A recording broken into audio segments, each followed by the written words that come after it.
Tomorrow is the most dangerous word in your vocabulary, because while it's a symbol for hope, it can just as easily be the reason that your dreams remain little images in your head. Tomorrow diminishes the significance of the air that you're breathing right now. It tells you that someday you can begin your journey, and that you can just wait and make yourself comfortable until then. Tomorrow masks itself as an escape for those held down by fear, those resistant to change. It encourages you to be content where you are, stating that you have your whole life to get where you want to be. And for some, tomorrow lasts forever. It evolves into regret, into immobility, into an excuse to never really do what you were meant to do. Tomorrow can be worse than failing, because often it implies that there was never a beginning. There was just a vision, just an idea being put off for a better time that never came. There will never be a moment in your life more precious than the one you're living in. Your heart beating in your chest, the air in your lungs, the blood in your veins. They're giving you an opportunity to make a change, to become who you want to become, to live, to inspire, to achieve. Because who really knows how many tomorrows you'll get? And the last thing you want is to look back on your life thousands of days from now and wish you had the courage to do what you wanted to do. To wish that you understood how fast tomorrows come and go, and that all you will ever have is the present moment. Every journey starts with a step. That courageous act of moving forward, not knowing what tomorrow will bring, only knowing that you'll be further along then than you are now. That you'll be stronger, wiser, smarter. Because you didn't wait for tomorrow, you didn't wait for anything.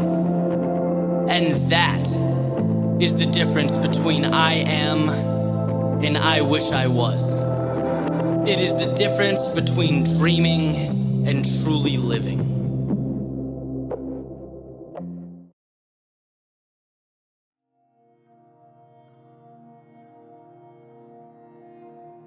When I was younger, posters of the Boston skyline were plastered all over the walls in my room.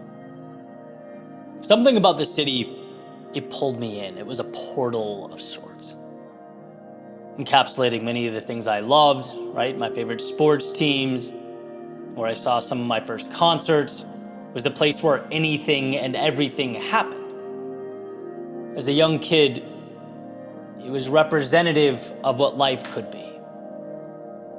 The possibility. And I reference this now because my day-to-day is obviously more complex than it was then. My cognitive mapping of the world looks a lot different today than it did when I was 13. I've seen a lot of possibility become responsibility. And in many ways, that's just part of growing up. Maturing, it's a great thing. But I also believe we are capable of walking and chewing gum at the same time.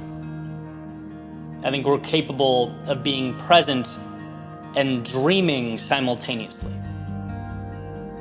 And when we let go of the latter, we forfeit something innately beautiful about our time on this planet.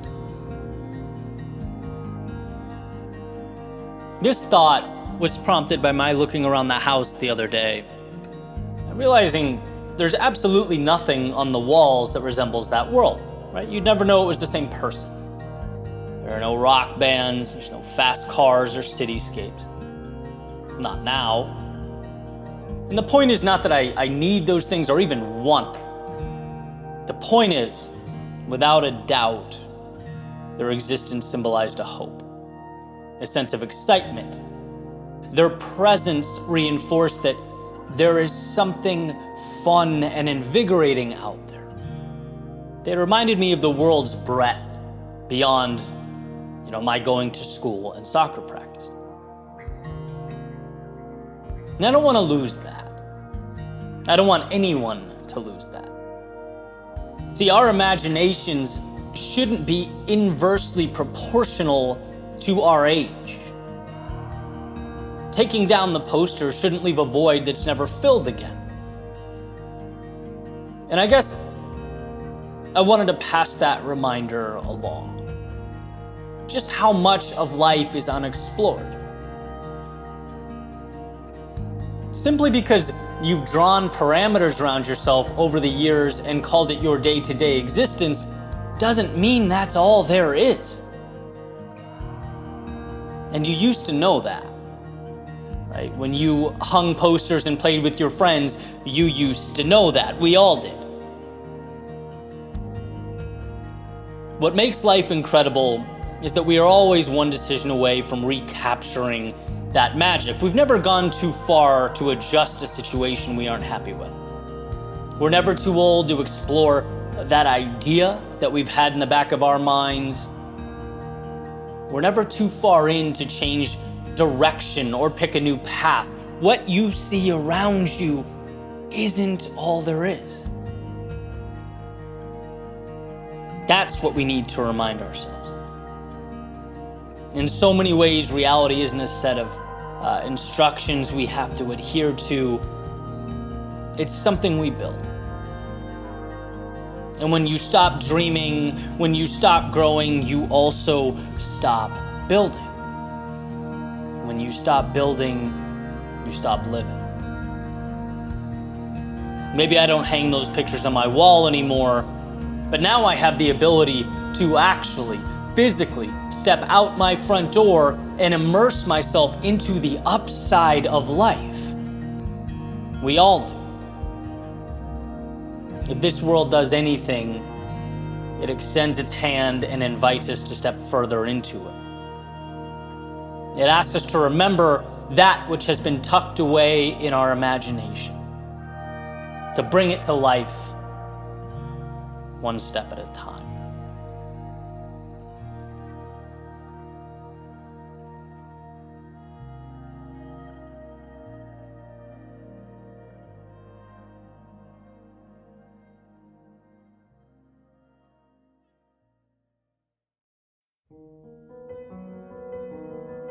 Just go.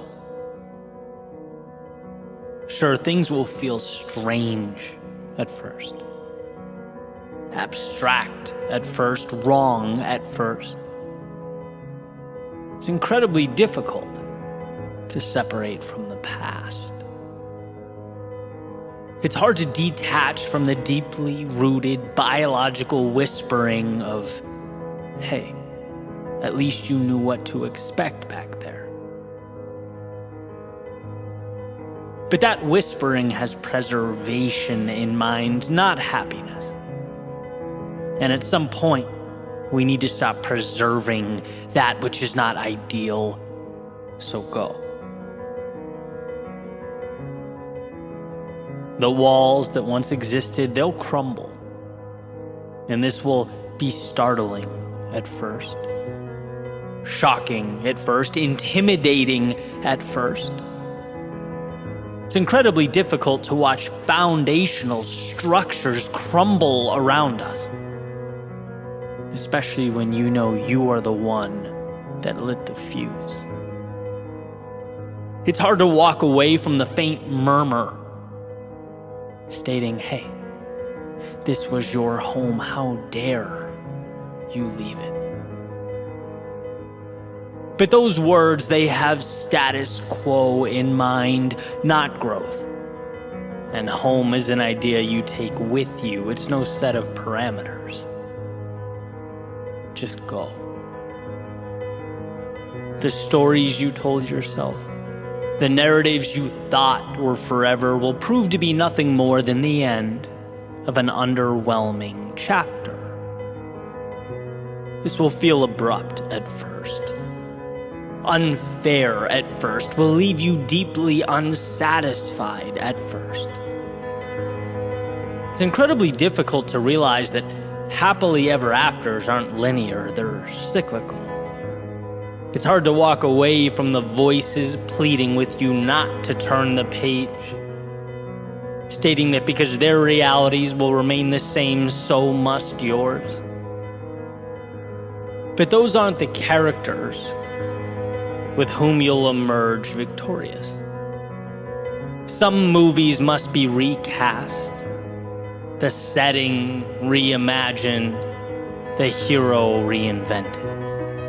And so it should be known that your greatest strength is the little steps that you are capable of taking, the little decisions you are capable of making. Remember, safety is not safe when it keeps you from what you need. And the wrong nows have a tendency to evolve into the wrong forevers. The small concessions, well, they become the big mistakes. So if it's a sign you're hoping for, let this be it. If there's a time you're waiting for, let now be that time. If it's someday you are dependent upon, let today be that day. As doing nothing is in fact a decision, but only one of many. One path laid out before you, one single grain of sand, where the edge of today's world touches the shores of tomorrow's. Sometimes it's about the ability to stand up, face the horizon, and just go. Go because it's only upon going that you realize you're capable of the journey. You finally see in yourself the strength you've longed for. It's in going that you realize yesterday's situation wasn't even really the problem. It was your fear of the unknown, of leaving that situation. It was living with the devil you knew, instead of potentially having to face the devil you didn't. That's what happened to your wings. They just felt safer tucked away. But it's in going that we acquire perspective. The tragedies, the devastation, the things that kept us awake at night, they really weren't that bad. But how are we to know? When you build walls around yourself, what's within them becomes your entire world. It's in going that you create yourself.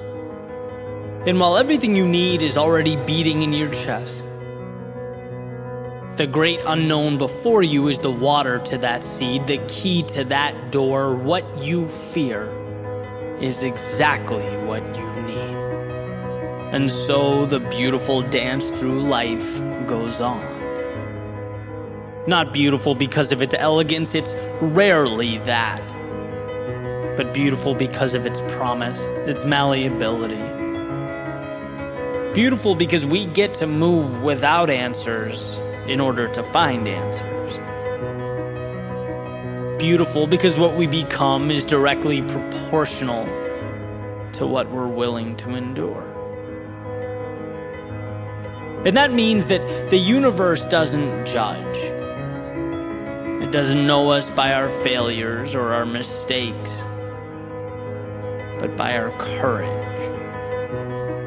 Our courage to face all of these things and move forward anyway. To relentlessly explore the resilience of the human spirit.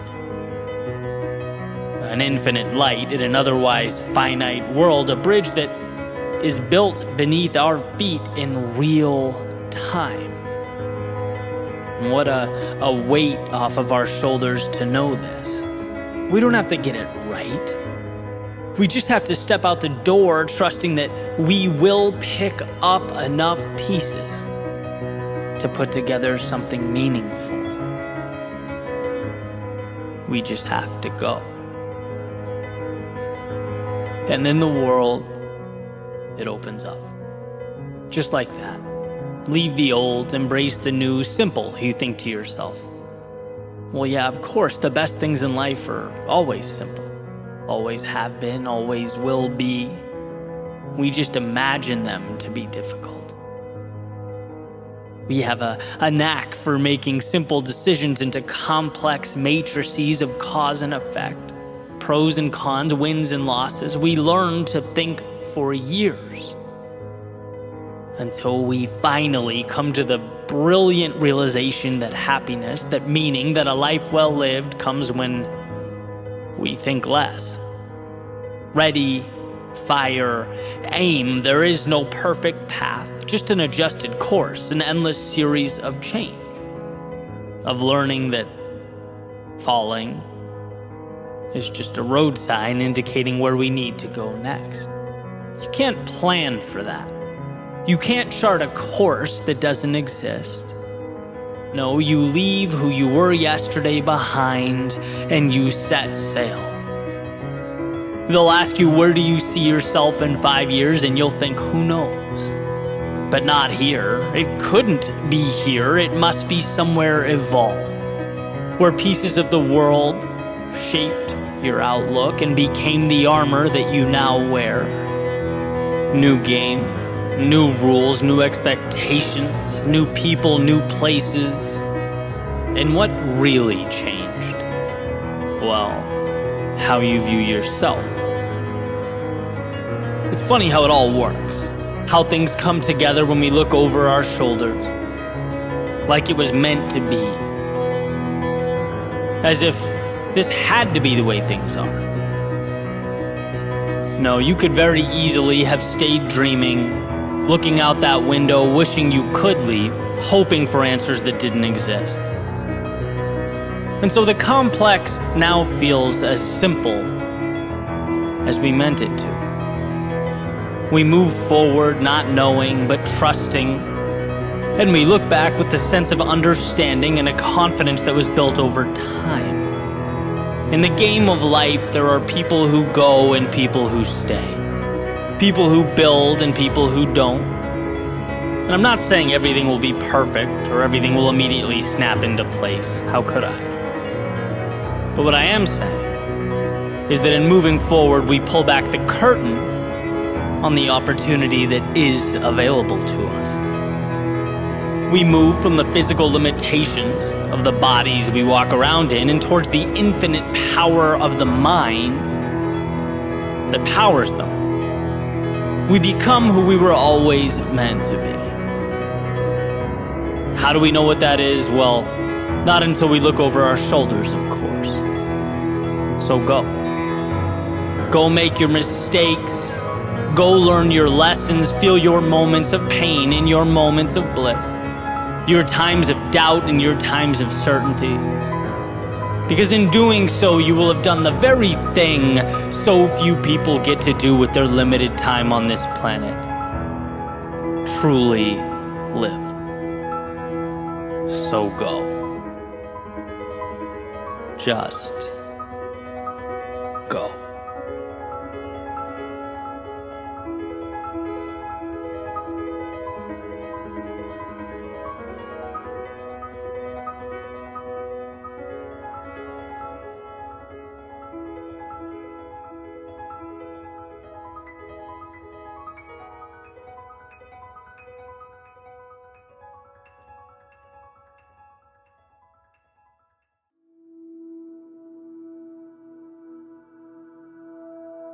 If you remain calm in the midst of great chaos, it's the surest guarantee that it will eventually subside. Julie Andrews. One of the most powerful things about intentionally immersing yourself in difficult situations is that it prepares you for the inevitable adversity that will come your way when it's unexpected. Unplanned. The obstacles life places before all of us.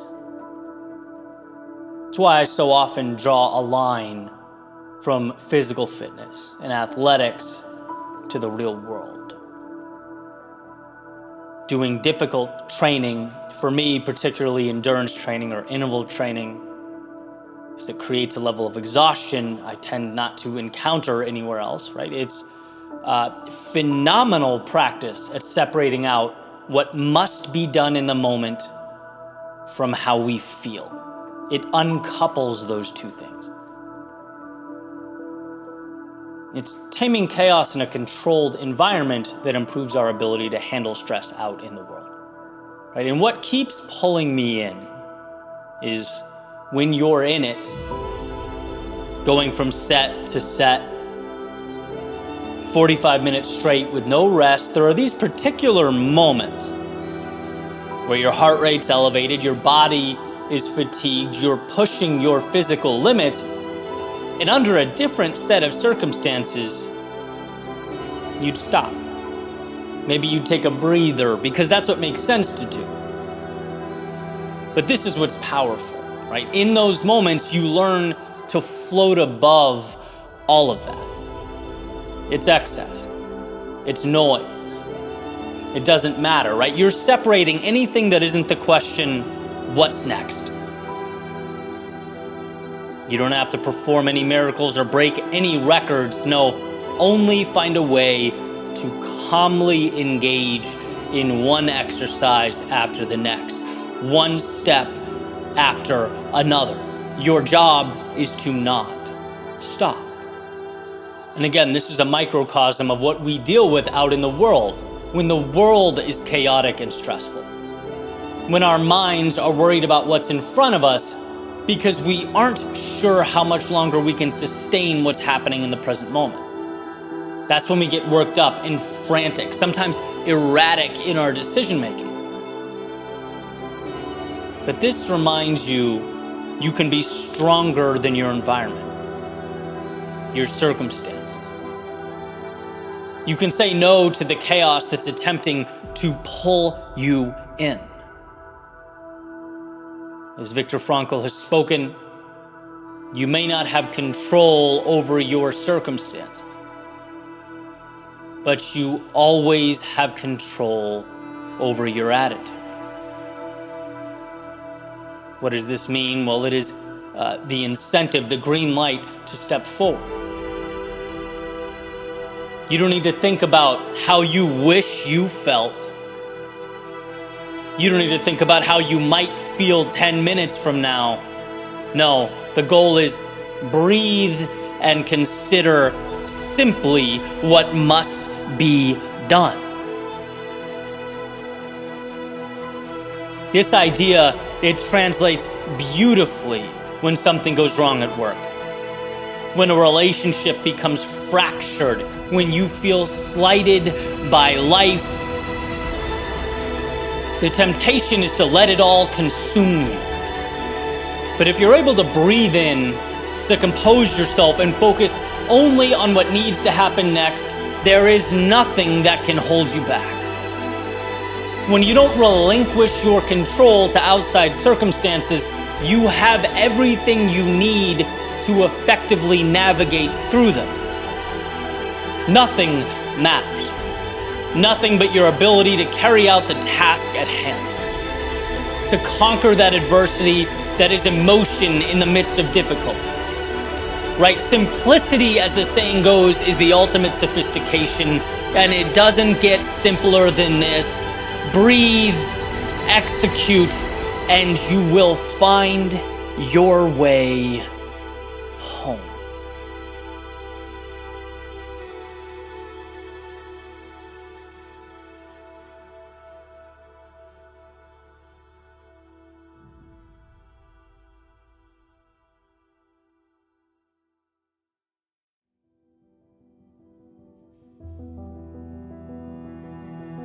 I was in the middle of a workout the other day, and right before things got intense, right before we picked it up a level, I heard someone say, "Brace yourselves, your minds are about to start lying to you."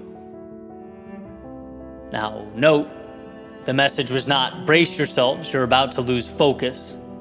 brace yourselves, things are going to get challenging, the path's going to be unclear. No, the message was much, much simpler.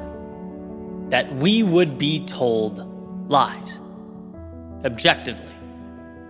And who would tell them? Well, the adversary within each of us. The dark side of the moon, right? Just as there's light, there's darkness. Just as we have the tools to build, we have the tools to tear down. In fact, our life trajectories hinge on whether we find those reasons we can or we find reasons we can't. Whether we push those so-called lies away or embrace and adopt them. But here's what I loved most about that comment, why I found it so moving.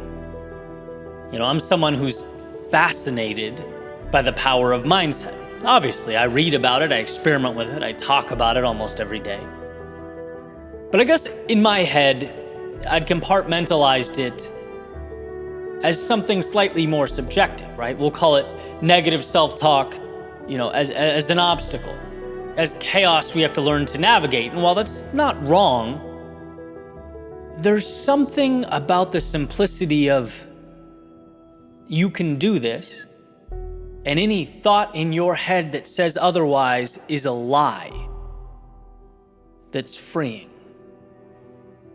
That message is like removing shackles. Because that voice in your head, and you can call it a distraction, a battle, you can call it the unknown, you can call it whatever you want. But the bottom line is it's an untruth. You're strong enough to handle the now, period. You are strong enough. Because the liar in you says you need to know what X minutes, X hours, X days down the road will look like. Oh, you don't? Well, then you can't handle this. It says you need to sustain this pace or maintain this momentum. Imagine how bad that will hurt. You see that? You can't endure that. The liar in you says you're not as strong as the ones who did it before you. You see them? They're better. The liar in you will do whatever it can to protect your ego at the expense of your growth. It wants to push off any type of pain because the liar in you knows one thing and one thing only: safety. So as you put your head down and embark upon the journey of life, remember that when things get tough, much of what you will be told will be untrue. And the vast majority of that won't be external. It will be derived from whatever entity manufactures the thoughts floating around in your head. Winning is calling that liar out, stopping it in its tracks. Winning is saying there's no proof on earth that suggests I can't take another step forward, and then another, and then another. There's absolutely zero evidence that you can't take what's being given to you and not only survive the moment, but thrive. See, when you hold the pen, anything seeking to tell you how the story ends is simply, definitionally, unequivocally not true. Not unless you want it to be. Because the story and its ending are yours. What will become truth is what you write down. Line by line, moment by moment, day by day. So when the liar speaks, understand what she is and keep writing. And when the liar cries out, understand his intentions and keep building. If you want this moment, it's yours. And that is truth.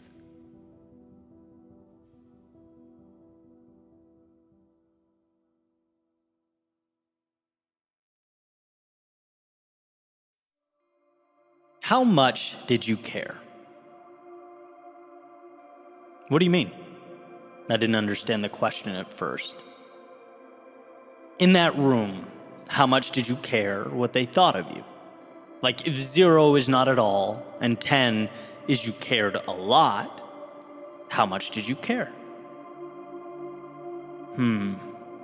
8, I said. Probably around an 8 out of 10. And that is the problem. Because if you care, you are not free.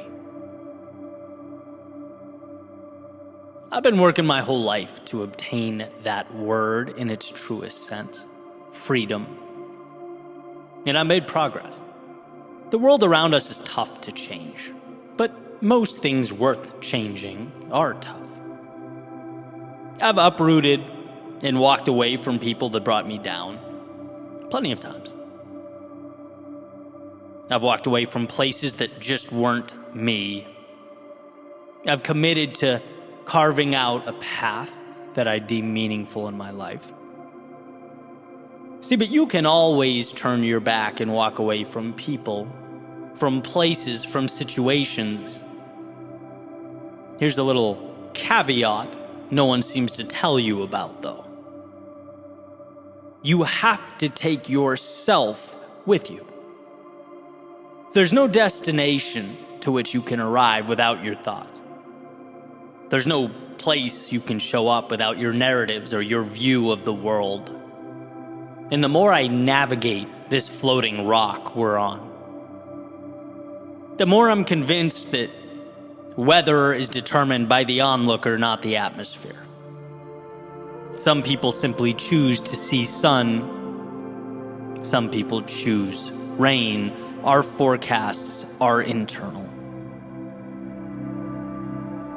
I've referenced this book often because it's one of the few cheat codes, not to any subset of reality, but to life in general, that allows us to reverse engineer true contentment. It's called The Top 5 Regrets of the Dying by Bronnie Ware, where she speaks with mostly older people during their final days, asks them what they would do differently if they could do it all over again.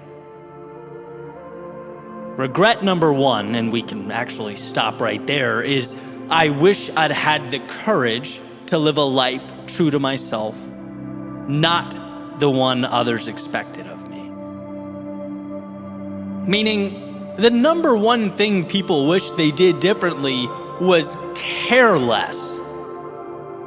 They wished they'd lived in their authenticity, put more weight on their goals and their dreams than those of strangers that pass like ships in the night.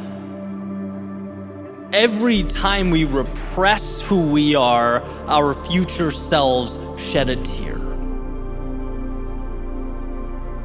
And I know that's not pretty or uplifting to think about, right? A future you looking down and wishing you'd sought out that freedom in its truest form, the freedom to live fully.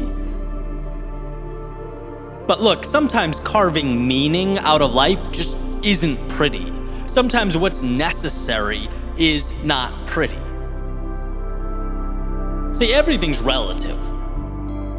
And perhaps understanding that it's not others who are the judge, but it's instead that older version of you sitting on the bedside, reflecting back on this one roller coaster ride.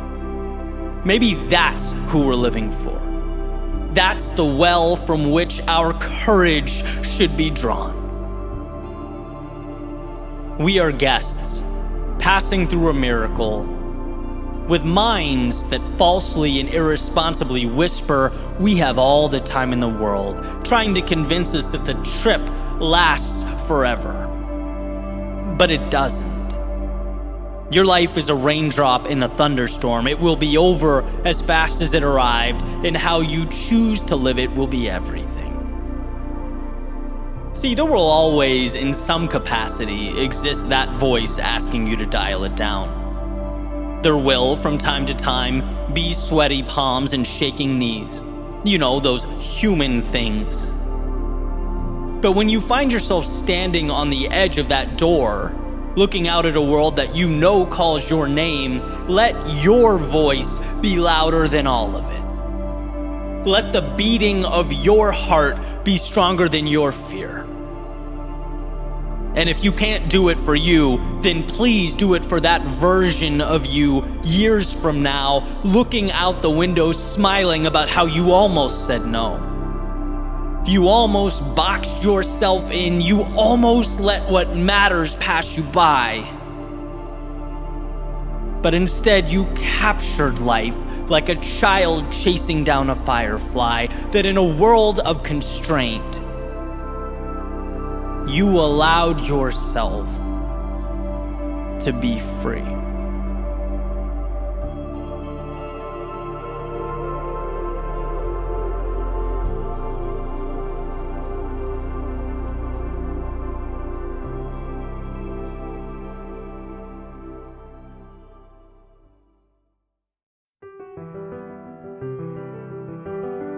Dream away, because dreams remind us of hope.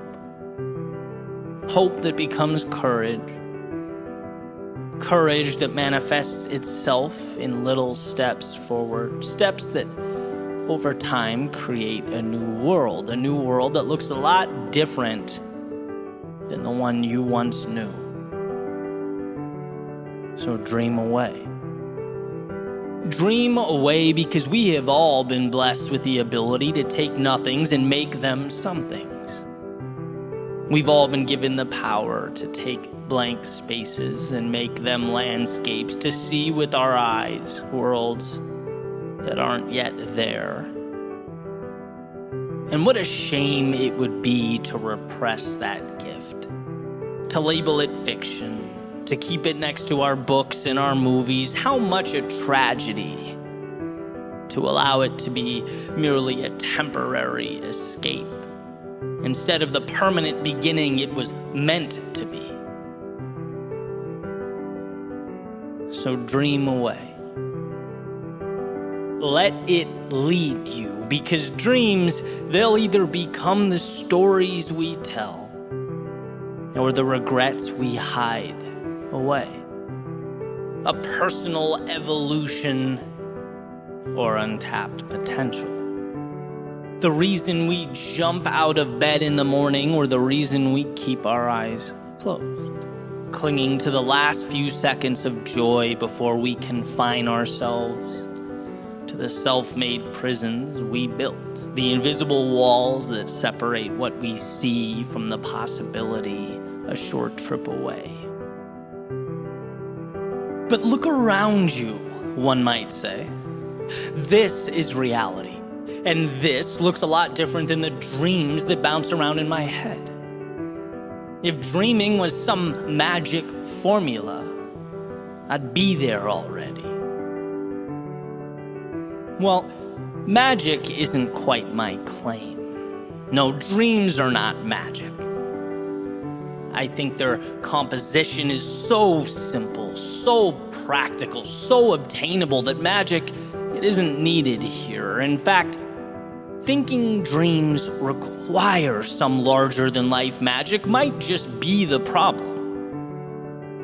Dreams require a willingness to start and a single step forward. The rest we figure out along the way.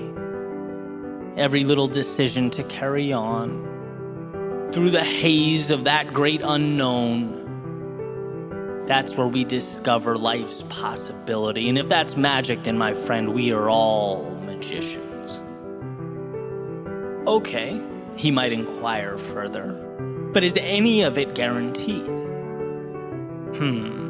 Well, that's a highly complex question as we make our way through this highly complex world. But I will do this. I'll guarantee one thing and one thing only. If you do not dream of better tomorrows, today will be eternal.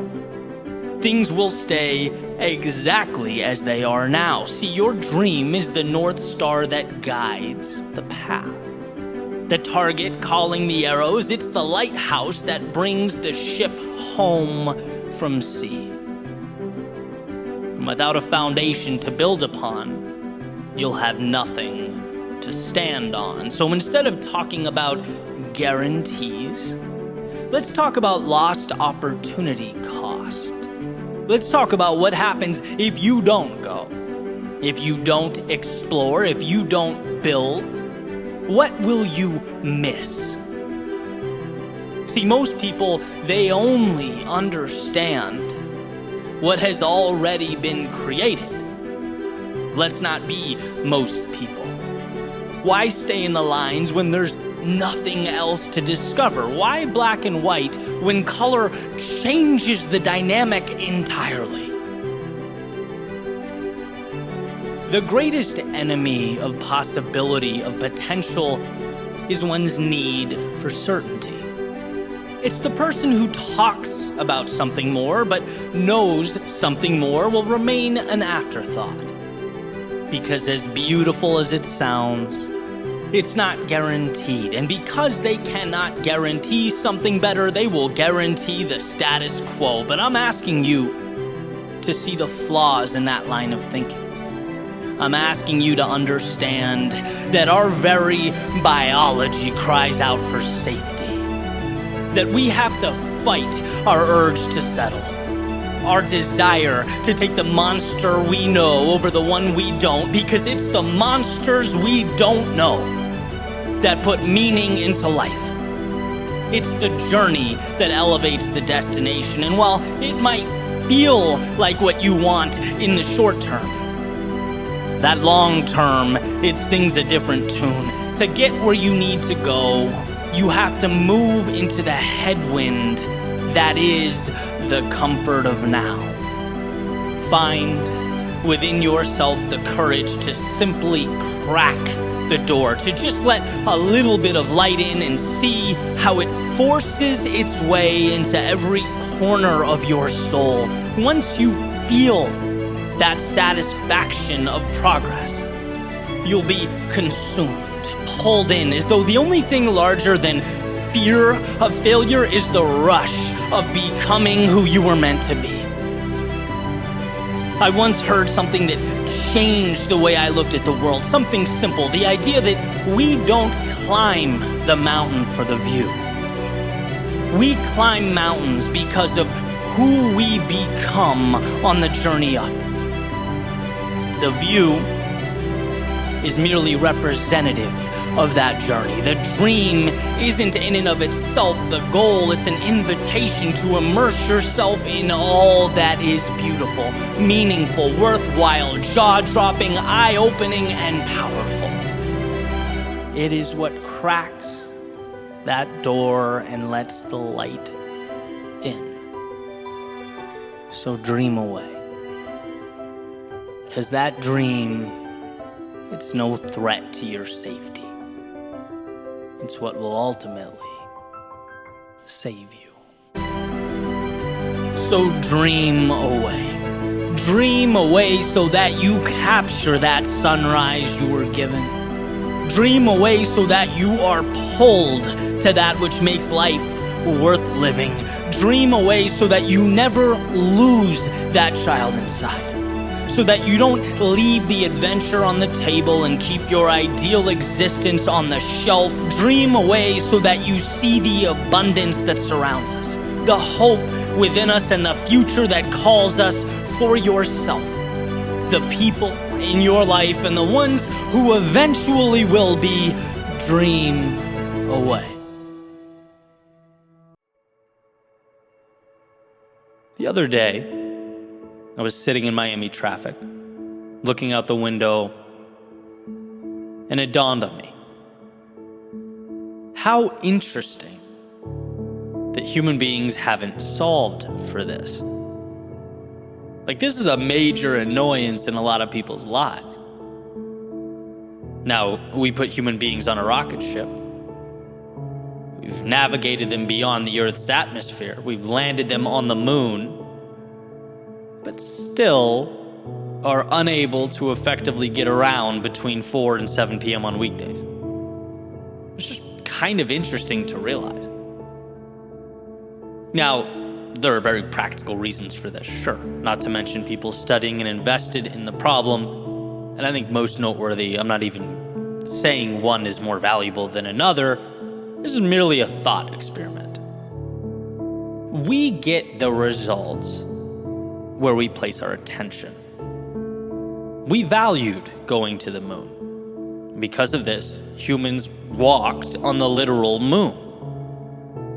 And we're so used to this having happened that its shock value isn't quite there, right? But for a species who 100 years ago was traveling by horse and buggy, it's pretty impressive. And I just think it's a cool reminder that where we place our focus is where we'll get our positive results. We can change everything if we place a spotlight on it. That begs the question, where are you placing your spotlight? As John Maxwell said, nobody ever went up a hill on accident. There was intentionality, which gave life to focus and action, planning, growth. We only evolve where we shine that spotlight, or as I've said in previous episodes or videos, what you water grows. I've certainly spent my fair share of time angry, annoyed by things that I've, by no coincidence, given zero effort to fixing. And when you do nothing to solve a problem, all you can cling to is the ability to complain about it. If you're not putting energy and resources there, you most likely won't win. Some of the best advice I got from a friend a few years back was to highlight the things that matter to you and measure them. Because this allows you to be aware, to be intentional with your action. It's deciding which handful of things are going to be your quote-unquote moon landing, and then watching over them like they are precious. Let's say a goal of yours is to increase your net worth. If you're looking at your bank account every day, you're much more likely to make better monetary decisions than someone who keeps their finances in the dark because they hate thinking about it. There are deliberate actions that must take place to bring about that change. When I look at, say, YouTube, I tend to know a substantial amount about my metrics. Because I really care about the channel and its growth and its impact. I watch it and I monitor it. Things dip, I need to know why. If they took a sudden upswing and they're great, I need to know why. If success on a platform is my metaphorical moon landing, I'm locked into every up and down. I have to understand what's going on so I can make the necessary adjustments to grow. And then when the growth happens after time has elapsed, I can think, in my own little world, that was space travel. I was driving that metaphorical horse and buggy not all that long ago. But I stayed locked in. And this may seem simple, and it is. But for what it's worth, my biggest breakthroughs always tend to be. I've exhausted a lot of energy, and in some cases even paid a decent amount of money to learn the simple things. Nothing is that complicated. We just think it is. Which is why we do nothing and then complain about the delta between the real and the ideal. But I'm here to tell you that if you decide on a few things that matter to you, and then measure their progress, allocate the energy to moving along with them, where you'll be in months or years from now will astound you. It will be breathtaking. But you have to be willing to peel back the curtain and immerse yourself in it. Prove to yourself that sure, it might feel big and complex, but once you give something that time and attention, it becomes clear pretty quickly how simple it all is. What's one thing you can do every day in each meaningful category in your life that will get you closer to where you want to be? If you watch over that process and you adjust along the way, the amount of opportunity available, the amount of change you'll create is unbelievable. And someday to others on the outside looking in, your progress will seem out of this world, larger than life. It will appear a moon landing. But you'll know it wasn't the miraculous, it was just a simple decision to give it time and attention. You watered it, and so it grew.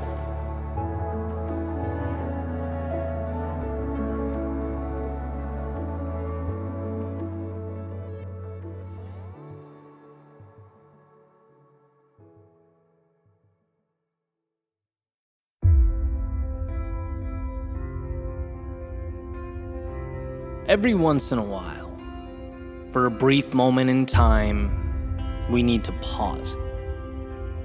We need to take a breath and ask ourselves who we are.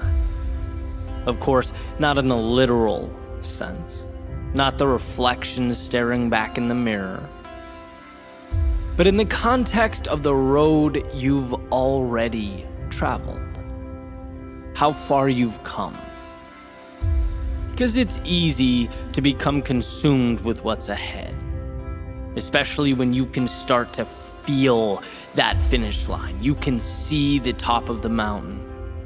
When you know everything is about to be on the line, your greatest test awaits. But here's one of the greatest secrets I've ever been told. That test is not about right now.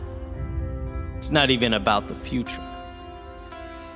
It's about the foundation you've already been building and trusting yourself to be you.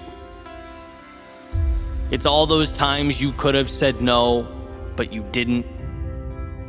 How you, like so many others, could have taken that easy road, but you opted for something greater.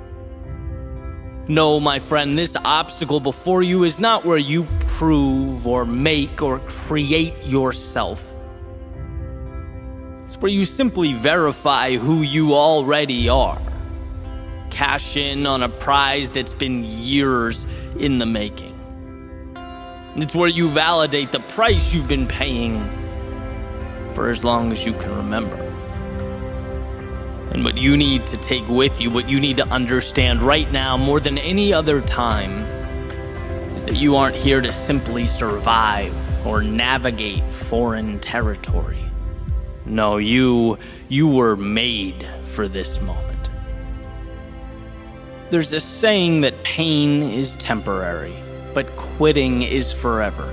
And that simple quote has got me through some of life's greatest trials and tribulations, most challenging times. Because to put it simply, when we're overwhelmed or we're amidst life's chaos, our minds don't scream out, "Oh, hey, you've gotten through this before, and you'll get through it again." They don't remind us of our strengths or reassure us of our dedication. No, when we feel like we are neck deep in chaos, all we see is what we're not. That's why people quit. They become consumed with the dark, forgetting that the answer is a light switch away, overlooking the fact that they already have everything they need. So let this be your reminder that getting across the finish line doesn't require some miracle. Doesn't require you to do what no one in humanity has ever done before. No, all it asks is that you believe in yourself, to hang on when others would let go, to continue forward when you most want to turn back. Because it's always darkest before the dawn, most challenging at the peak. When the roar of the crowd becomes audible and the trophy visible. Find it within yourself to rise amidst the pressure, not to shrink, but to expand. To be the most powerful person in your life, you. Because right now, in this moment, you have arrived. Years from now, when you look back, make sure you remember one thing about this moment. That you gave everything you had. That you leaned in on those late nights and those early morning wake-ups. The hours upon hours in the books, the preparation, dedication, and the resilience. That you knew who you were and let it manifest and lead you into the future. See, we all find ourselves at this fork in the road. The one where we have a decision to make. Will I survive or will I thrive? Will I exist or will I truly live? And in the race of life, It's when our hearts pound in our chests. The blood flows through our veins, our lungs cry out for air, our minds beg us to stop, slow down, relax. It's in that moment that we must carry on. We must be our best. We must put all those little pieces together to create our masterpiece. To breathe life into the foundation that you have been standing on this whole time. See, this moment is yours. If you're willing to endure, to hang in just a little bit longer, give just a little bit more, if you're willing to put all of yourself into the task before you, you may just be amazed at what life gives back.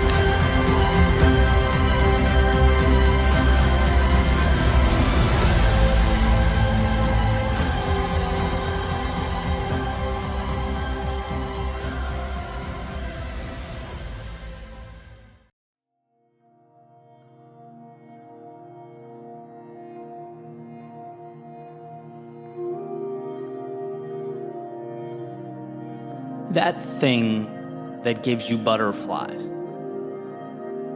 that lights you up, that world you see when you close your eyes. Chase that with all of your soul. Chase it.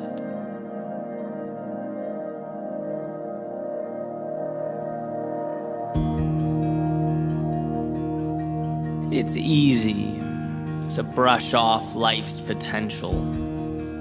It's just outside the realm of possibility. To see the ideal as some form of window shopping that you can almost touch. A fantasy to be explored when you sit back in your office chair or pass time in the doctor's office waiting room. But I think these aspirations mean more than that. Not distractions, but a North Star. Not a diversion, but the path. And by the way, I'm not naive about this pursuit and all that it entails, the truth behind it. I'd never advocate that what's possible or meant to be is somehow easy. In fact, I'd argue the only way something is meant to be is if you're willing to commit to the difficulty in bringing it to life. Otherwise, it wasn't meant to be anything but a missed opportunity. Because it surely will be a difficult road. And here's what we come to learn: everything of value is difficult. You know, and in an attempt to oversimplify, I often break life down into the easy thing versus the difficult but meaningful thing. And in some ways, sure, that's true. But I can also honestly say it would have been more difficult for me to have stayed where I was, not moved at all, to not have pursued what I believed in. It would have been more difficult thinking about that life I could have lived, the doors that could have opened, and that's just it. Life is about choosing your difficult. The difficult you seek out intentionally, or the difficult you come and let take control, render you helpless. And I think when we find ourselves in routines, or we've built for ourselves a world, we know we don't want to live in anymore, or we've outgrown, it's not that the current is real and the future is not. It's that we, somewhere along the way, decided to face the wrong opponent. Some adversaries make us stronger. They force us to be more, to grow.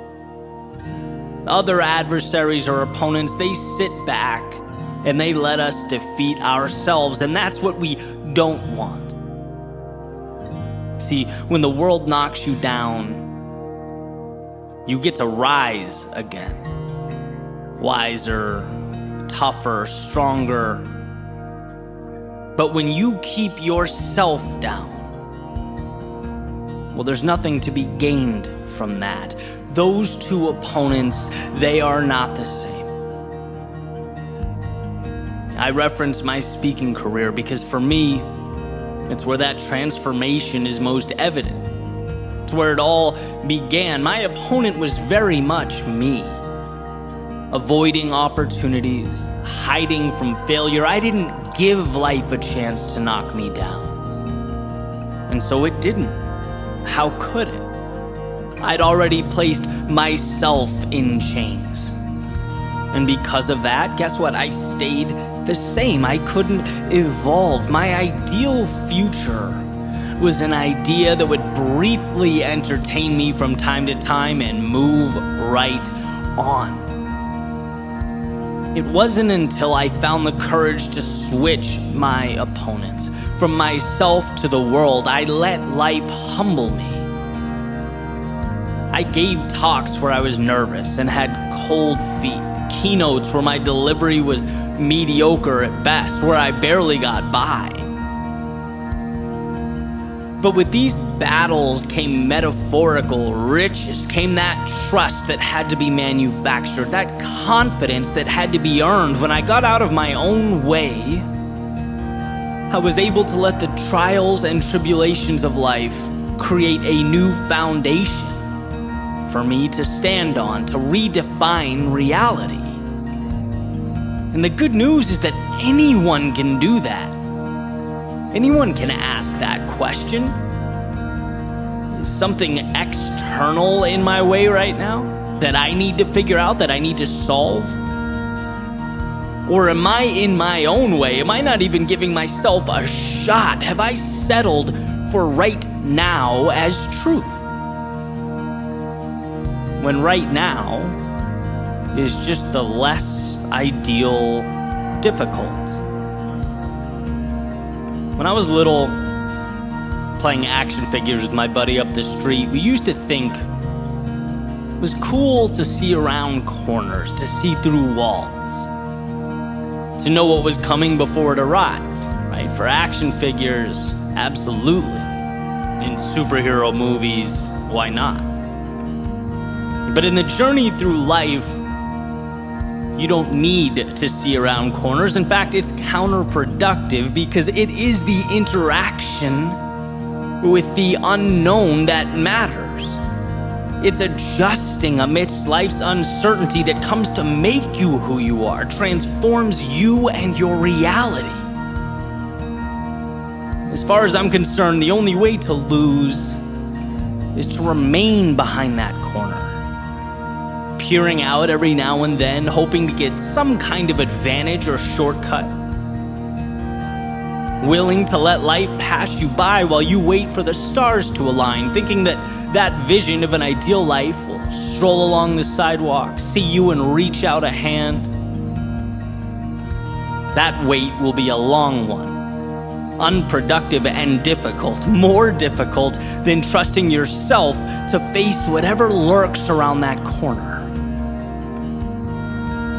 So remember that who you are is built, and every time you do something a little bit scary or unsettling, every time you wander a step or two outside of your comfort zone, the reward is not just the short-term triumph you feel as you leapfrog that obstacle and carry on.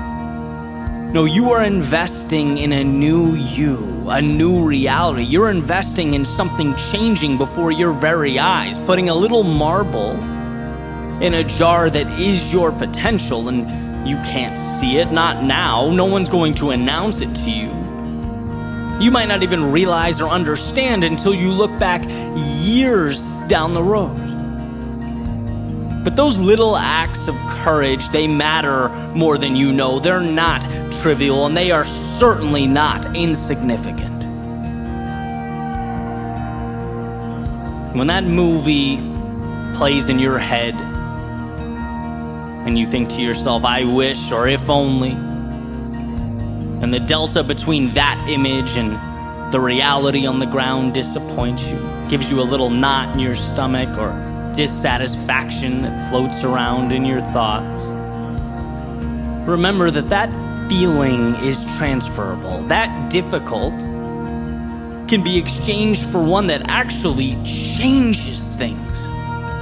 You can get off the merry-go-round and towards a new North Star. Difficult, yes, but we've seen the goal is not to avoid difficult. It's to pick the difficult that will transform your life. It's to find meaning in a world that, if you do not pay attention, will paint your landscape with routine and obligation. And today can certainly be a continuation of that script. A box that's checked, a calendar square with an X. Or it can be the beginning of something that gives you butterflies, that lights you up, that brings you one step closer to the world you see when you close your eyes.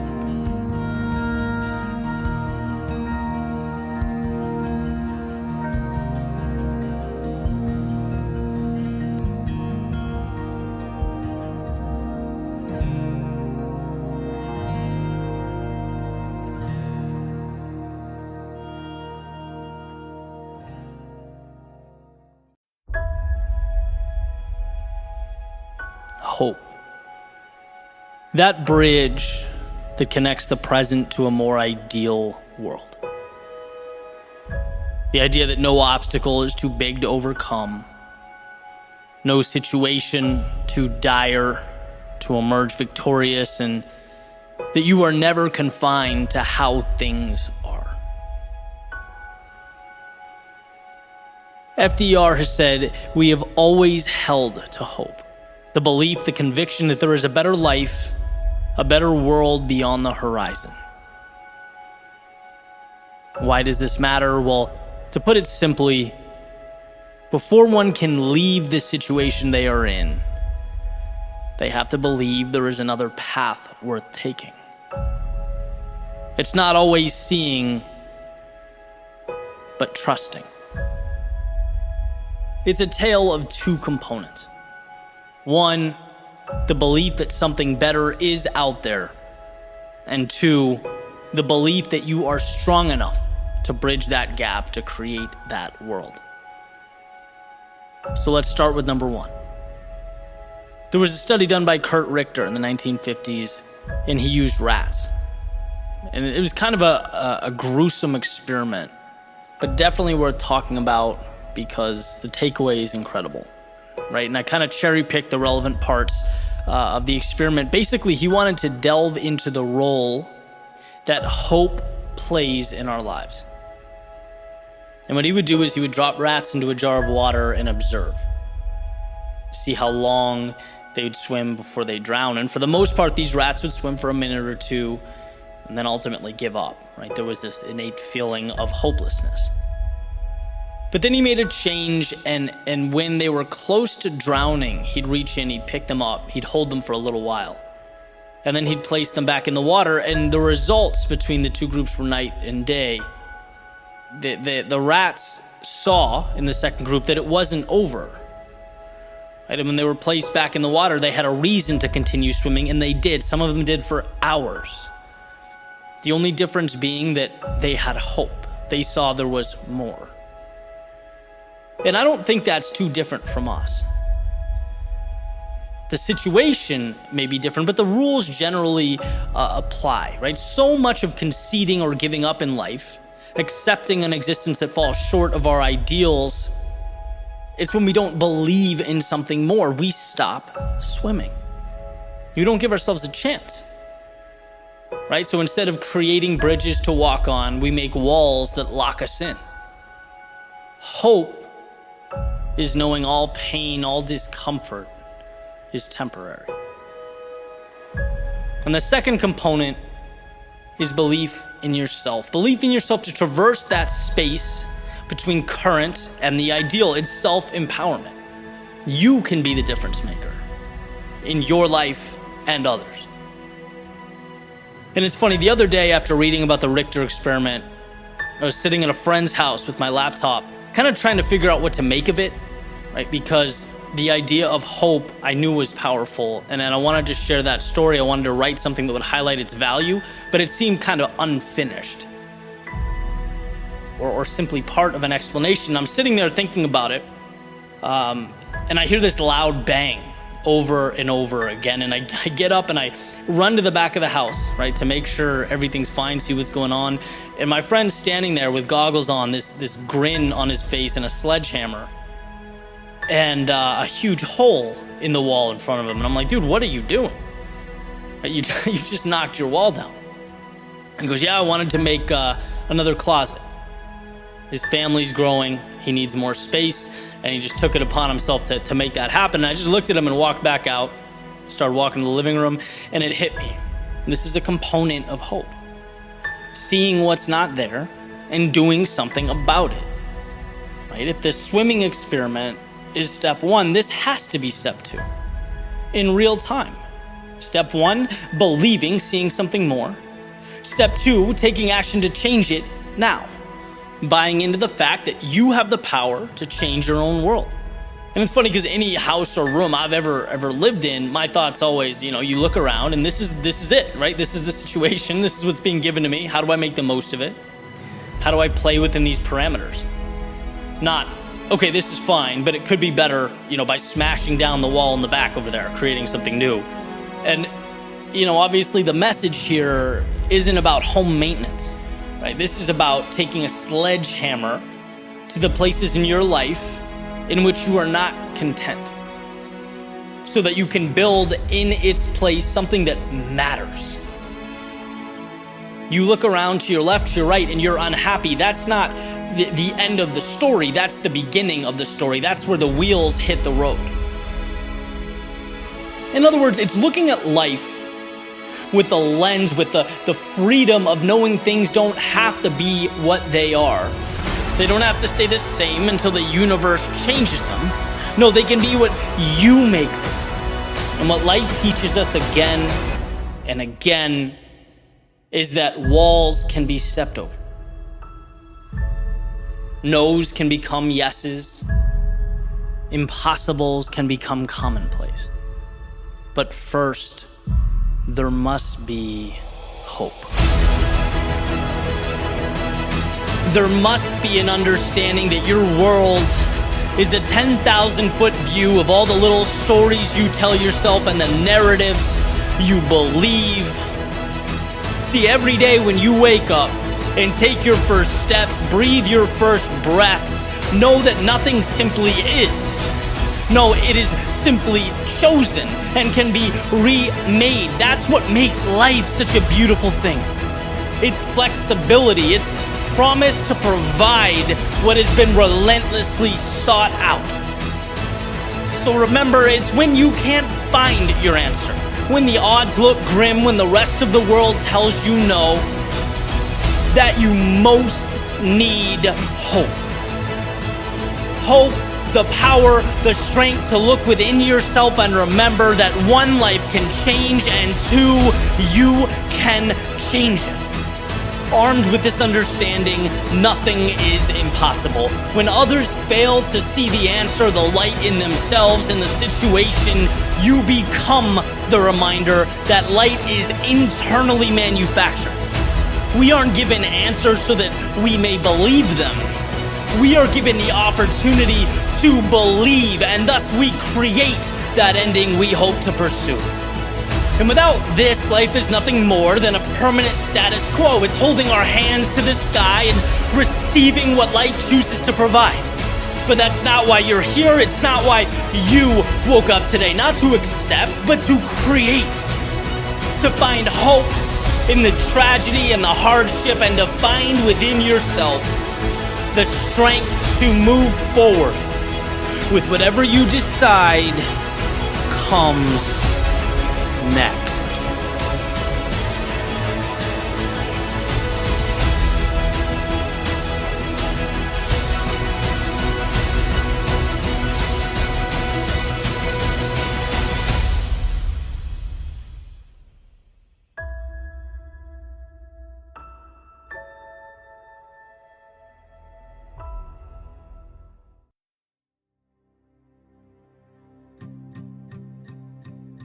The message in this episode was inspired by some background music. The very music playing behind my words right now, actually. I have this thing for acoustic tracks. I just feel like they completely change the dynamic of a story. But I digress. I was writing earlier, opened my notes, found a topic I wanted to discuss, spent about 2 hours on it. But as I listened to this song and looked over my words, I just felt like what I'd written didn't do it justice. Do you know that feeling where maybe it's your work or any other aspect of life, really, where you know what you have is good enough, like no question, good enough to get by, maybe even better than average. But at the same time, you have this little voice in your head, almost guilt, because you know there is within you something better. Like, sure, this will get you through the gate, but you just know you're conceding something. And it's that curiosity, that question, what could I have created and given to the world, that just pulled me in a little deeper. I was recently in Cincinnati with one of my oldest friends, Mike. We met in 4th grade, and we've been in touch ever since. And we were having dinner talking about how we were always in trouble back in the day. And I mean, we were always in trouble as kids. Went to a little Catholic school in Southern California. And the way they disciplined us back then was they had this system where if you were talking when you shouldn't be, you'd get a T for talking. And that T basically counted as 1 strike. If you did something besides talking that was inappropriate, you'd get an I, which I presume is for inappropriate. And I's counted as 2 strikes. And we couldn't really remember what the system was completely, but I think we landed on, if you got up to 7 total strikes before the end of the week, you'd get a note sent home to your parents. And we were going back and forth, kind of disagreeing on the effectiveness of that system. The classic carrot versus stick argument. Mike thinks it was a great system, and certainly there was a lot of value there. It kept us in check to an extent. But I saw it differently in the sense that all it did at times was rearrange incentives. Like if it's Friday afternoon and I'm sitting there, I only have 1 T for the week, you bet the teacher turns around, I'm throwing that apple-shaped stress ball right at the back of Mike's head. I've earned myself a little breathing room over the course of the week. Why not do just enough to avoid that note going home to Mrs. P? And it just seems like, looking back now, that a reward-based system might have been more beneficial. Right? Instead of tiptoeing around and manipulating the rules so that we could avoid those negative outcomes, why not learn to aim to reach for more, right? For the positive outcome. And here's why I'm going down this rabbit hole, because I know this seems trivial, but here's the honest truth. It took me into my mid-20s to unlearn this in even the most basic sense. Certainly not just because of my elementary school, it's how we're all raised, right? To avoid the negative. To do enough to avoid punishment or embarrassment. It's not about mountaintops, it's about dodging the T's and the I's, learning and manipulating this system to get what we need so that we have just enough. And as an adult, I'm not talking merely finances here. I'm talking relationships. I'm talking health. I'm talking all aspects of life, right? That little voice that we all have, we all know it. The one that said to me 2 hours ago, yeah, this speech is fine. You'll avoid missing your deadline. You'll feel like you got everything done on schedule today. You won't have to call your editor or postpone anything. But how good do you feel about it? Because you're capable of more. This is good, but somewhere behind that curtain, there is great. No, I'm not saying this episode is going to be, third in history behind King's I Have a Dream speech in the Gettysburg Address, but the message means something to me. It means everything to me. The ability to leave good in pursuit of great changed my life. And most of the time, not even in the larger than life sense. I'm talking about the little things. I'm talking about the courage to walk away when I had to fight for more when I felt slighted, to get out of bed when I felt like my ego was crushed. In a world where we're conditioned to find and settle for adequate, that little perspective shift lit a fire in my soul, which honestly, if anything, just makes life more fun, more exciting, more impactful. When you feel like you're generating meaning in your own life, it puts color into the mundane. And that's the message that I want to leave you with. When you hear that little whisper in your soul, that question, is this your best? Is this who you want to be? Is it where you want to be? Why not entertain it? Dive into the curiosity. Walk through the door and see what lives on the other side. At worst case, the decision's reversible, as most are, and you backtrack to the start and repeat the cycle. But at best case, life opens up. And sometimes it's a hard conversation to have with yourself, no question. Sometimes it hurts being that vulnerable with the person in the mirror. But your soundtrack deserves a story that matters to you. And you don't find meaning running from the T's and the I's. You don't find contentment hiding in the shadows of life. You arrive where you're supposed to be by following that curiosity straight into an evolved version of yourself. By listening when the voice asks, is this where you were meant to be?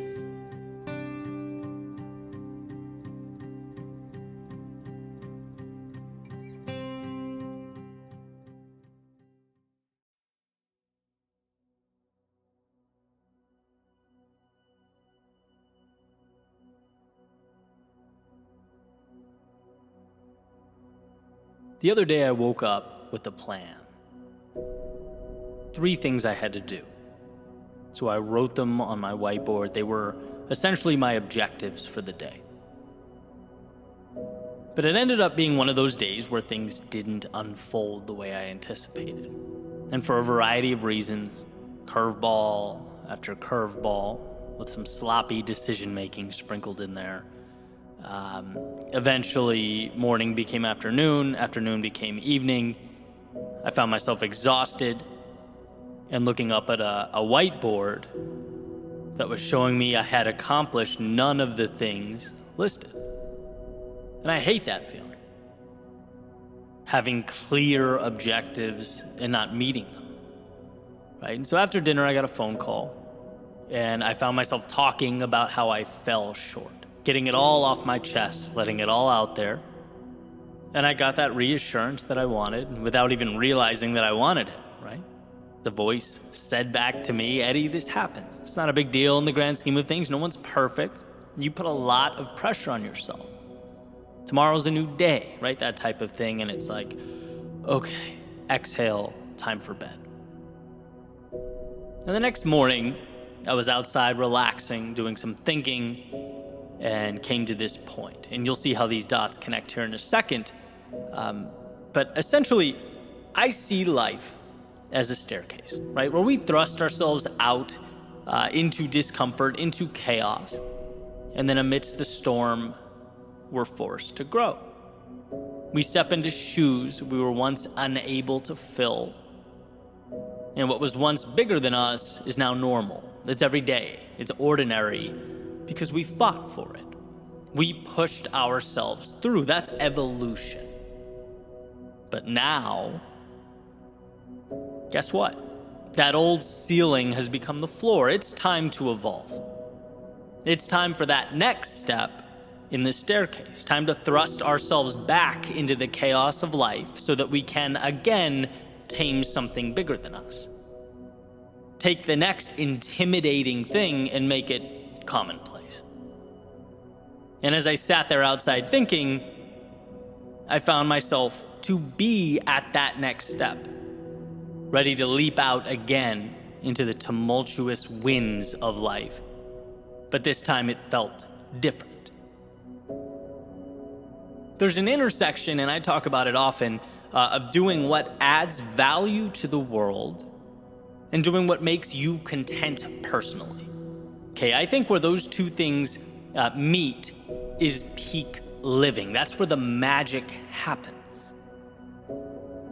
And I'm fortunate enough that these thoughts, speeches, episodes, videos, whatever you want to call them, on some days literally reach over 200,000 people. And that's not meant to be a humble brag or anything like that. It's just, to me, so incredible that I can't process it, right? I get emotional thinking about it. My dream is to add value to other people, provide that little lift that might help someone look at their own problems differently, maybe see a path when before they were unable to. That's what it's all about. And then, in addition to that, a parallel track on a personal level, feeling like I'm growing and evolving as well, constantly stepping up those stairs one by one, having the courage to continue fighting those unknowns and making sense of life's complexities. That's why so many of you are on this journey with me. And so as I looked up at that next step, and it felt bigger than it ever had before, I knew the task needed to be bigger than it's ever been, which would require of me one of the biggest changes I've ever made, and that scared me to death, knowing that in order for something to be born, something must die, something must be left behind. I'd been stepping forward for years, and thank God for that, but now it was time for a leap. And so back to that whiteboard I mentioned earlier. If you hang in with me long enough, I usually come full circle. Right, back to the list of goals I missed, the bad day. Why am I so fixated on that? Well, it has nothing to do with the day itself. Everyone swings and misses from time to time. It has nothing to do with those 3 goals. Everyone falls short here and there. That's part of life. It's about the person I want to be as I endure those turbulent times. It's about the strength to handle my own chaos and battles differently. Before you can lead others, you need to lead yourself. And that means being vulnerable. It means being honest.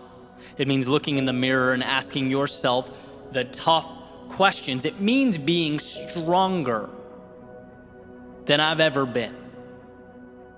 There will be times that require of me that I push forward without having to hear from my parents or girlfriend or buddies that everything's all right. The next step requires that I trust myself to be the guy in my own life. To have impact in the world, one must find strength within themselves where they didn't know it existed. This is a leveling up that I know is required for me to be more than I've ever been, stronger, bolder, more confident when I'm most fearful. There was a line I used to draw separating me and the people I look up to. And the moment for me was a message. I knew it was time for me to mentally remove that line. You'll never be more than you envision yourself to be. It was time to be my own answer. Promote myself to that next level. From the kid with the dream to the man that makes it happen, it's time. It's just simply time. Even the ones I love, the ones closest to me, they can't provide that. has to be internally derived from a place so deep that come hell or high water, it's happening. And telling people about my little misfortunes so that they can pat me on the head and tell me things are great, that's antithetical to what is required of me next. There is a level of courage and strength and excellence in all of us that lives at the bottom of this abyss that we must pull up with everything we have until it becomes intertwined with who we are and where we're headed. And as I sat there, I knew it to be true.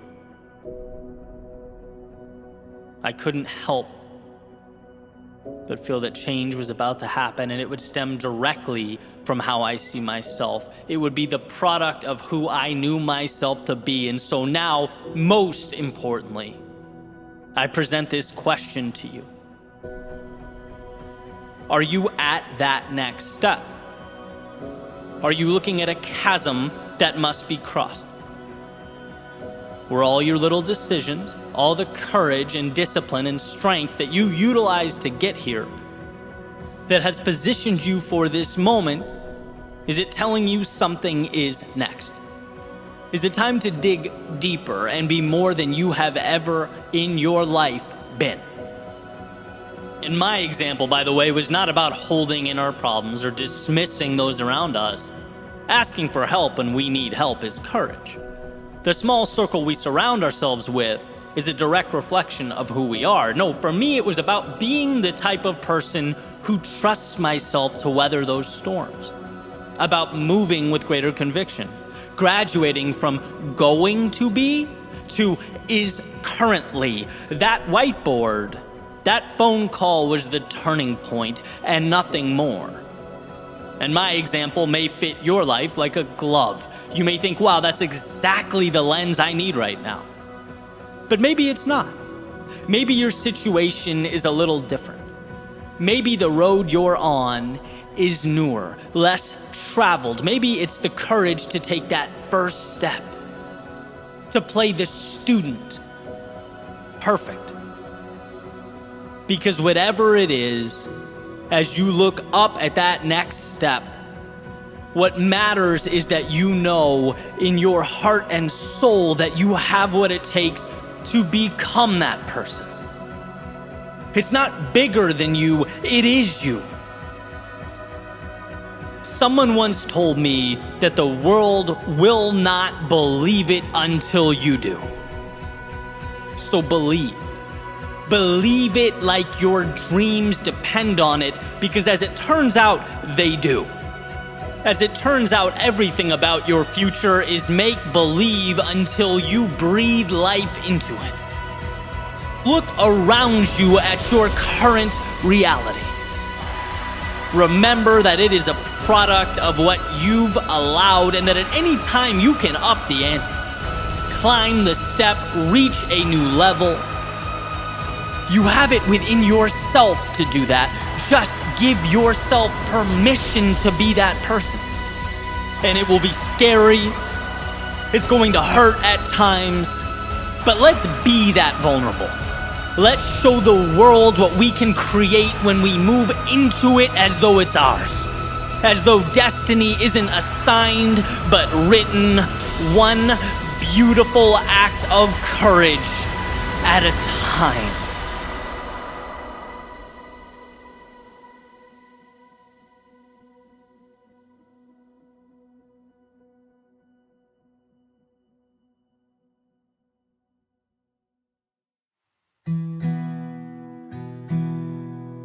Sometimes the inspiration doesn't come to you. No, sometimes you have to go out and find it. When it hurts the most, when the deck seems stacked against you, when the road to travel seems to be longer than you can endure. These are the times we're tasked, not with waiting, but with creating. And those lows, they become highs because they force us to self-assess, to look around and say, I don't want to feel this way anymore. I'm done tolerating X, accepting Y, associating with Z, and so a bridge must be created to something. And your question is simply, what's that something going to look like? Here's what's interesting. Knowing what you don't want is often the beginning. It breathes life into a first step. Maybe you look up and you have no idea what step 2,000 or 3,000 looks like, and that's perfectly okay. You don't need to know exactly where you're headed, exactly what the top of the mountain will look like. What took me forever to figure out is knowing that here isn't right for you, wherever here is enough. Because it is the beginning. The engine that makes it all work. You don't owe explanations. Apologies aren't required of you. All you needed was that feeling in your stomach that more is out there, and perhaps you've been depriving yourself of it for a tad too long. You just need to leave scarcity behind and train your eyes to find the abundance you exist within. The other day I saw a quick interview Tiger Woods was giving. And I'm not really a big golf guy, but when the greats talk, I listen. And those who have been following him know that he's had kind of a rocky past, right? A very public, family situation to injuries, surgeries, a recent car accident. And you can only want someone like that to rise from the ashes, right? I feel like everyone's rooting for him to rediscover the dominance he once possessed. And basically in this interview, the interviewer's asking him about day one of the Masters, where Tiger played well enough to make the cut. He survived day one and was about to continue the tournament into the weekend, but it certainly wasn't the best golf he's ever played. And so upon reflecting on it, he says, and I'm paraphrasing, "Things aren't the way I'd like them to feel, but I've given myself a chance." And I love the way that sounded, right? Not just because it came from a man who's been metaphorically battling uphill for what feels like some time now, but because it's how we all reemerge from our adversity. It doesn't matter what happened yesterday. Your past, all of it, the ups and downs, the bumps and bruises, they've all brought you here. And if life is one giant tournament, you've made the cut. You get to play in your Masters. Tomorrow is coming. And it brings with it the chance to right the ship, to discover the undiscovered, to find yourself again. By showing up today, you've given yourself a chance, and that is the most powerful thing one can possess, a chance. I think too often we look at what we don't have. We spend our time focusing on the holes, the blank spaces, the gaps, instead of looking at the opportunity we've created to pivot wherever we deem necessary. The flexibility is the asset, but only valuable when we recognize and utilize it. And yeah, that can feel like a tall order when we are not at our best. When we're operating at a level that, let's say, is less than ideal. It's easy to see all the problems we're going through as supporting evidence that the world is bigger than us, that we are outmatched by life. But really, all these things that have come together to create our current state, they're nothing more than life providing you a chance, an opportunity to turn the page. I'm a tiger, those lows, those setbacks, and perhaps even the personal anguish one would assume would accompany those things. They've given him the gift of now, and he recognizes that. Just like everything that has paved the way for you has done the same. It's created the conditions from which you can now grow, further evolve. It's providing a little nudge towards those things we need to do, but maybe sometimes drag our feet a little too long. So when the world throws you curveballs, how about seeing this situation as a chance to hit off speed, to step up to the plate and make something of what we thought was misfortune? When one trades, it's happening to me, for it's happening for me, you're presented advantages that were previously unavailable. They weren't there. And not because they didn't exist. They weren't there because they weren't recognized. Because perhaps you saw the very thing that could help you as the thing that would hurt you.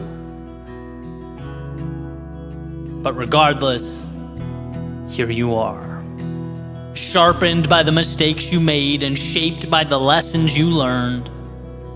You are here. Not to relive the past, but to create a new reality, write a new chapter, walk a new path. You are here. And wherever next happens to be, let it unfold because you chose it. Let it evolve because it's who you are. Leave the stands and make your way to the stage, where sure, the stakes are higher, but so is the upside. I often talk about the power of looking over our shoulders at those highs and lows from time to time. Not because they have power over us, but because they have made us powerful. Look at all you've endured. See all that you've overcome, and for what? Well, to put it simply, for the gift currently at your fingertips. The chance to say years from now that sure, you lost yourself. Things became chaotic, confusing, convoluted. Maybe you were unsure. Maybe at times you even felt alone. But those times, the same times that could have kept you down, instead reminded you what you were capable of becoming. You don't get the light at the end of the tunnel without walking through the darkness. And so to remember that all this has unfolded to bring about something beautiful on the other side, well, that just might be the perspective that you've needed, that you've left behind. The world will only give you what you ask for, and so right here, right now, instead of accepting a continuation of your past, how about demanding an evolution of yourself? That game of life awaits. And so for your sake and the world's, don't be afraid to play.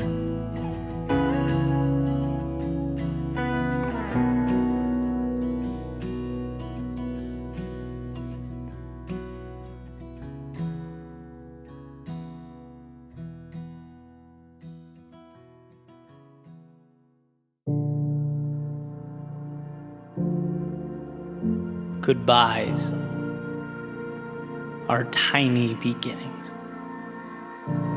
Sunsets that grant a very special kind of permission. A green light to take all the value and the beauty, all the life lived, and carry it into tomorrow. Which sounds easy enough. But then again, on paper, so does running a marathon or climbing Mount Everest. And I'd wonder, how could something be painful and transformative? How could something break me and be good for me? It's not hard to see the dissonance there, right? But here's the thing. Oddly enough, that seemingly paradoxical experience is consistent. Consistent throughout our lives, appearing every time we grow. Our darkest moments feel like endings, perhaps because we're hanging on to what was, the ideas that felt like home. But in actuality, those moments, those goodbyes, are already the beginning of something new. The same way midnight sparks the beginning of a new calendar day, right in the heart of darkness, unbeknownst to us while the world is turned off and our minds are asleep. A hello in disguise.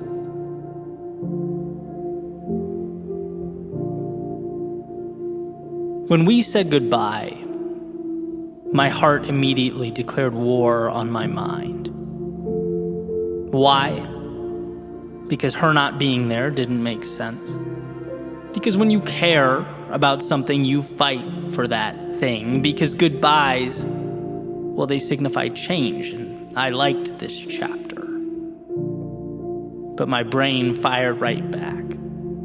Right idea, just wrong time. What's the reality of this situation? Did you ask yourself that? It said letting go can be the hardest thing and the right thing simultaneously, that I should know the rules. And so goodbyes were said and suns, they set. And we went to sleep in separate beds, not knowing anything about the future except that it would be different. Way different than today. And immediately in comes the heart. Picks up the mic, tap, tap, is this thing on? Check 1, 2. Hey, make sure you're aware of what's gone. Make sure you spend your time thinking about what you don't have. See the blank pages? They used to have writing. You see the empty space? That used to be occupied. Make sure you shine that spotlight on what was once there. Oh, it's empty? How does that make you feel? Asks the heart. Then the door opens, in comes the brain, the pragmatist, more direct, certainly more matter of fact. Says, hey, time to move. You have things to build and places to go. You can't let that blood-pumping organ get in the way of what really matters here. Lace up your shoes. Open the door. Go make a name for yourself, kid. Go be that guy. You get what you focus on. Remember, focus on the reality, the process, the analytics. Data doesn't lie. Your heart does, though. I let them fight it out for a few. Our desire for faction so deeply ingrained that I feel like I'm looking down at myself while my right half fights my left half. How best do we go forward here? Right, wrong, yes, no, stop, go. Before realizing, like so many things, the truth hides in the gray space. Maybe in an obtuse way, they both want the same thing. The truth is, it hurts, because change hurts. But that doesn't mean I've lost more than I've gained. It doesn't mean that yesterday's memories won't impact the minutes that make up tomorrow. Nothing is disappearing into thin air here. This isn't a magic trick. The time spent doesn't suddenly become meaningless. No, it comes along. Because I'll continue to move along, and those moments are now me. So recalibrate. Acknowledge that. When I watch a movie, see a concert, go on a breathtaking hike, run up the coast in the morning, they are experiences that take me somewhere beyond the physical. They're peak experiences, but they are not forever. And interestingly enough, upon their completion, they're not quite gone either. They make a little home for themselves somewhere in the soul, like a candle that, as small as it might burn, is never truly extinguished, a light to help guide the way forward. And so when we find ourselves in the dark, how powerful that we remember to reach for it. As the saying goes, you have everything you need. And you do, because of everywhere you've been and everyone that's helped keep your soul ablaze. You are the continuation of the best story ever written. And no hero makes it on his own. And so that night, I decided to mix things up a bit. Sit under the bright lights of the South Florida sky, glistening pieces of wisdom that share for free. And the moon, that moon, which I recently learned we can only see because the sun's light reflects off of it. Perhaps they too knew each other in a previous life. But me, I got in my car, drove out to the beach, a nice change of scenery. Figured it would be a real treat to hear myself think, to find clarity. I climbed up onto a lifeguard stand, let my feet dangle over the edge, and just looked out. Watched the waves crash on the sand. The clock would strike midnight soon, and while the world slept, I would be given a brand new day. And what a relief, because the previous one was painful, the previous one hurt, the previous one broke me. But as I sat there, waves crashing, feet dangling, I was starting to feel like those little pieces just might come together to comprise something meaningful. As Hemingway put it, the world breaks everyone, and afterward many are strong at the broken places. Well, under those stars, I felt like I could be strong. Like once again I could be anything, and the heart and the head can bicker all they want, but they're saying the same things just through each other. One sees what's no longer there, the other sees what's next, and that's what goodbyes do. Force us to look around and realize what we've become as we start the next journey. Eyes a little wider, soul shining a little brighter, because of her, because of me, because of the blank spaces, because of what will someday occupy them, because of what it all means. And just like that, midnight. Quiet, calm. Those waves, they crashed and they crashed and they crashed, celebrating the new day. They've certainly been here before, and they'll be here tomorrow, long after I come and go. And in a way, my impermanence is what makes the now so precious, why it all matters. Why the sun and moon conspire to shine light on this very lifeguard stand at this very moment in time. Reminding me that down is not out, wandering is not lost, that I am stronger than I've ever been. And sometimes it takes a goodbye to remind us.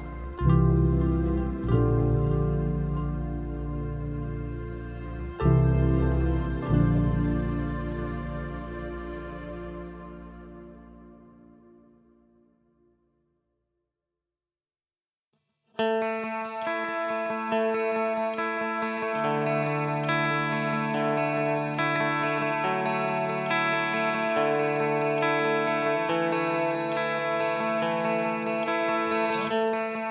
spent some time in Roanoke, Virginia, one of the most beautiful places I've ever lived. It's this little valley surrounded by the Blue Ridge Mountains. And across the street from where I lived was a park. And you could look over in the evening and you would see hundreds of fireflies flying around.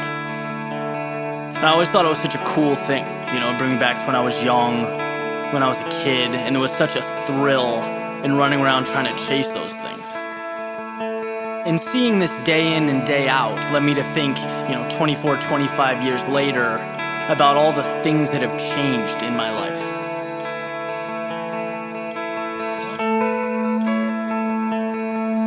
Back then, life was pretty straightforward. As a child, you place your value on what feels right in the present. You're not thinking about 2 years down the road or wondering what others are going to think. Your creativity and your sense of exploration are running on all cylinders. Then something happens. We begin to understand the way of things. We see what's valued in society. We see what's expected. We see how success is defined. And so begins our ascent up the ladder. And rung by rung we climb, looking above us, below us to see where others are, see how fast they've moved in relation to us. And eventually this coincides with how we see ourselves. And as you know, how you see yourself is the best indicator of what you will become. Which is why when so many people aren't happy with their day-to-day, that's a huge red flag. That's breathing, that's not living. Folks have been climbing this ladder their entire lives and never stopped to ask if it's where they were meant to be. Maybe the top of the community ladder isn't what you want,